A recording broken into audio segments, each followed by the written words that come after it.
So our final topic for today is, during this post-classical era, the either growth of cities in urban areas or the decline in cities in urban areas. And because I want to leave on a positive, we are going to talk about cities and urban areas and populations that suffered declines during the post-classical era and the reasons that they did. And then we'll wrap it up on a positive, like growth and good times. So, first of all, here are our friends the Vikings again. And they are going to remind us that during the post-classical era, there are a number of outside invasions that are going to be wreaking havoc on settled civilizations and settled cities throughout the world. And the Vikings in Scandinavia and their excursions throughout Northern Europe certainly are going to bring a lot of death and destruction to the cities that they come in contact with. For example, the Vikings will raid and sack Paris a handful of times.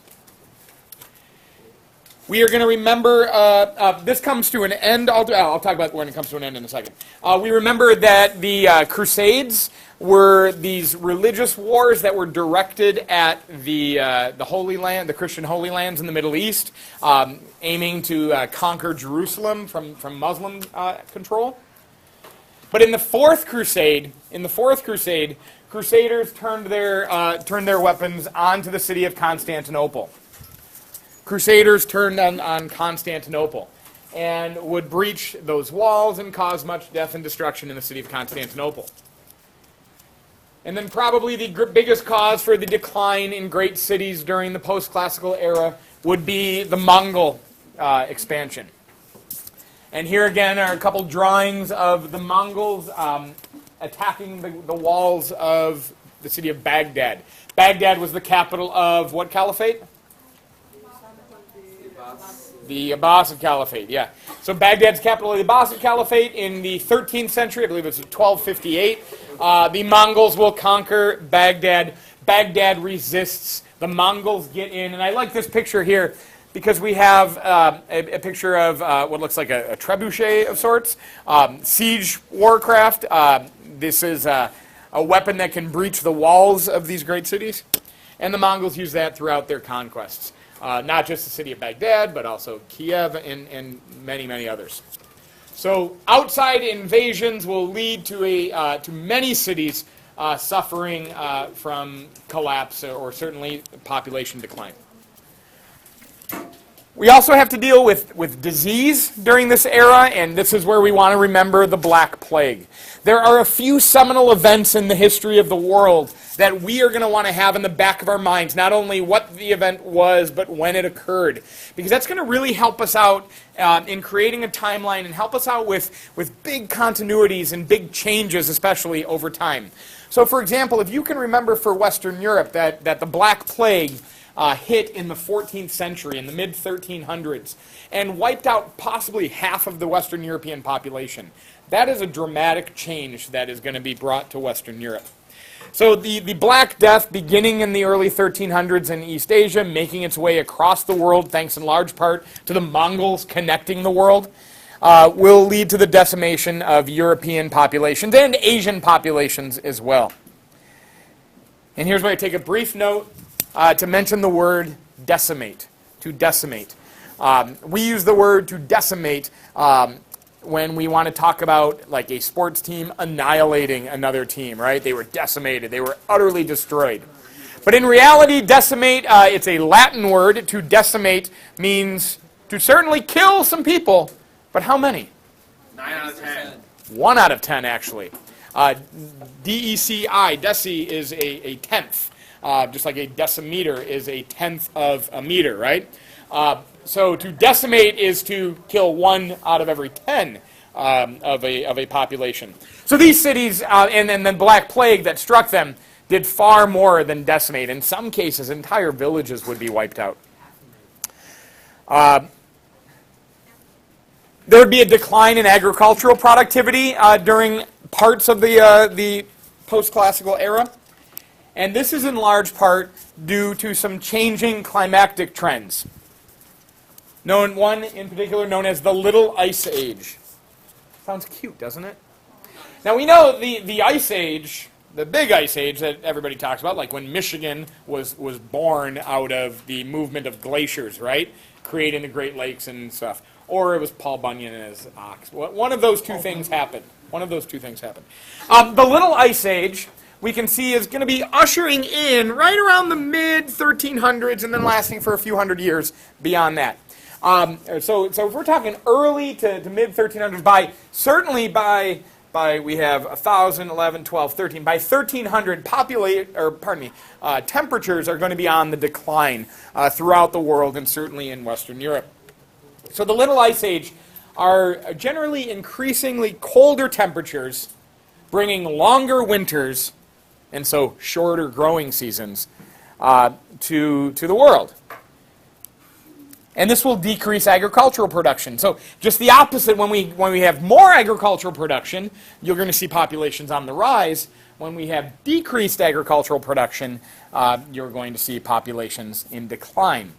Some historians and some researchers looking into this draw a connection between lowering temperatures, lower agricultural yields, and more malnourishment of, for example, European citizens.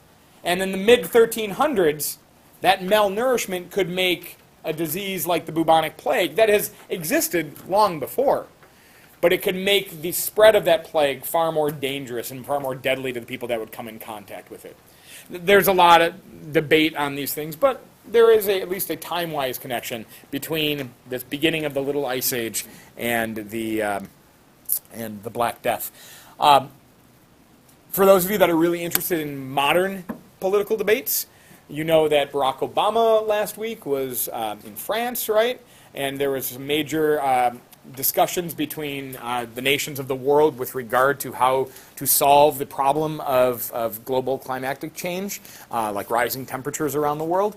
And while most in the scientific community have their heads around the idea that the rise in temperatures that the world has been going through for much of the last half century, maybe century, are due in large part to human causes, are continuing to use like oil and gasoline and burn fossil fuels, which is increasing greenhouse gas levels, which is kind of trapping heat inside the Earth's atmosphere. This gives us at least some example, and it gives a little ammunition to the opponents of those guys who say, whoa, whoa, whoa, climates change over time. This was long before, this Little Ice Age, or the warming period that happened before, which we're going to talk about in a moment, happened long before the internal combustion engine or the massive consumption of fossil fuels that the world was using. So they might use this as an argument against the modern consensus on the climate debates. Took about somewhere around 300 years for the temperature to rise all the way up to the peak. Sure. Yeah, it's a long and slow process. And that's where the other argument would come in and say, yeah, but it's happening much faster right now, happening much faster. And we notice we're only talking about a 2-degree change here. This is not like massively dramatic. Well, how does this impact, you were saying that it's only 2 degrees, and how does this impact agriculture? Well, this is 2 degrees on average, okay? So, and 2 degrees can be a big difference. Like if it's 31 degrees versus 33 degrees, there's a pretty big difference in that 2 degrees. So you got to kind of look on the margins. But remember, these would be like average temperatures across the globe. So some places might experience a little bit more warming or cooling, while others might experience a little bit less. Yeah. How do we know that temperature actually changes? Yeah. Like Celsius was born in... Yeah, so how do researchers figure this stuff out? This goes a lot beyond my realm of knowledge, but a lot of goes with like going to the Arctic and taking core samples and seeing like they can figure out like how much ice growth or retraction there was at certain time periods of human history, and you can date it the deeper down you go. But this is why I'm just a high school history teacher. What do I know? Okay, so that's all bad news, right? Things got a little bit worse. Population declined. Now let's give some reasons why some cities, other cities, sometimes some of the same places, would be reborn and experience a revival, or will have growth in new cities and new urban areas.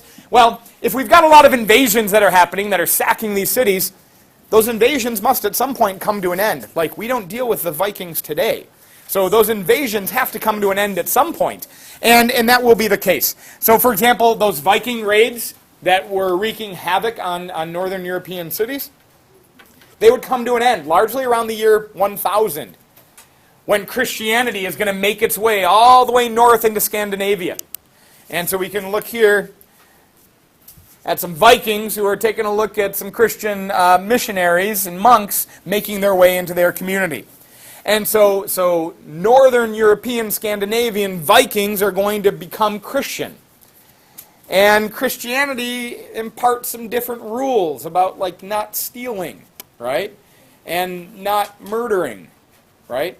And so the Vikings are going to clean up their act a little bit when they become part of the Christian fold. They're also going to hook us up with these awesome Christmas trees, all right? Because, remember, there couldn't have been a Christmas tree in early Christianity because there aren't a lot of Christmas trees. There aren't a lot of evergreen trees where Jesus was from, right?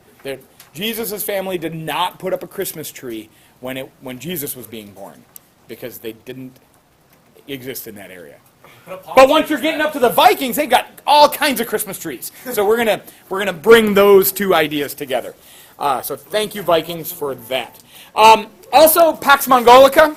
We've mentioned this a handful of times, right? That Mongolian peace. Once the Mongols did their expansion, once the Mongols made it from Mongolia into China and then all the way across into the Middle East, into Russia, once they did their expansion, and they ultimately were stopped on the borders, on the fringes of their expansion, once they got there, the cities within, once they either were conquered or once they capitulated, that's a fancy word meaning, okay, we'll do what you want us to do, Mongols, we'll pay you tribute. Once they were conquered or they capitulated, things were relatively calm. So cities could again grow. And in fact, the Mongols would facilitate a lot of this growth by allowing the exchange, and you guys are going to be coming across this in your reading, allowing the exchange of intellectuals, of technology between different realms of the empire, allowing for the exchange of artisans and scribes, writers, throughout the Mongol Empire. We will see cities grow because of newfound safe and reliable transport, again, like what the Mongols are doing with the Silk Road, allowing for luxury items to be traded over longer distances, and also for food to be traded over longer distances, taking it to places where it might not have otherwise been before. So we can see a rise in the growth of urban areas because of that.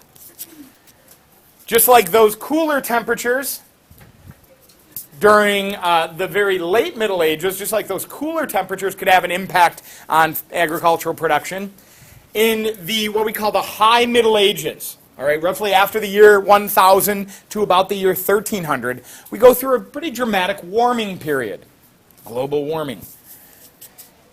And just like the Little Ice Age could give you shorter summer, shorter growing seasons with longer winters, a warming period can give you longer growing seasons with shorter winters, so you can produce more food. So we're going to have increased farm productivity, meaning increased populations. And as we increase those populations, as more food can be produced on less land, or more food certainly on the same amount of land, we are going to create greater agricultural surpluses, which is going to lessen the need for more and more farmers. And those farmers go to cities. Those farmers might specialize in different occupations. So there becomes the greater availability of more labor, more workers to produce whatever it is your new society might be producing. All right? So on the whole, during this time period, during this post-classical era, we're going to see dramatic increases in agricultural production, dramatic population increases, which is going to lead to dramatic growth in cities. All right?